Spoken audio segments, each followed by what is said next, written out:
ইসলামী bank news top 10।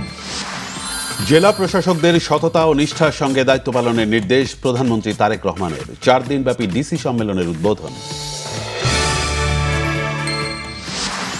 সরকার গণমাধ্যমের স্বাধীনতা নিশ্চিতে বদ্ধপরিকর। বিশ্ব মুক্ত গণমাধ্যম শক্তিশালী গণতন্ত্রের ভিত্তি, বলেছেন তথ্য ও সম্প্রচার মন্ত্রী।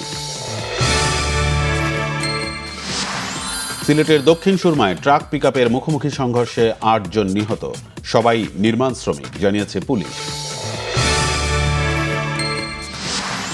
ত্রয়োদশ জাতীয় সংসদের সংরক্ষিত নারী আসনে নবনির্বাচিত 50 জন সংসদ সদস্য আজ শপথ নেবেন। জুলাই গণ অভ্যুত্থানে রাজধানীর মোহাম্মদপুরে ছাত্রদল কর্মী আশিককে হত্যা চেষ্টা মামলায় শেখ হাসিনা ও ওবায়দুল কাদের সহ 40 জনের বিরুদ্ধে চার্জশিট, 127 জনকে অব্যাহতির সুপারিশ। রাজধানীর ডিপ্লোমা ইঞ্জিনিয়ার্স ইনস্টিটিউটে অনুষ্ঠিত হচ্ছে জাতীয় নাগরিক পার্টি এনসিপির জাতীয় কনভেনশন। যোগ দিয়েছেন রাজনীতিবিদ সহ সুশীল সমাজের প্রতিনিধিরা।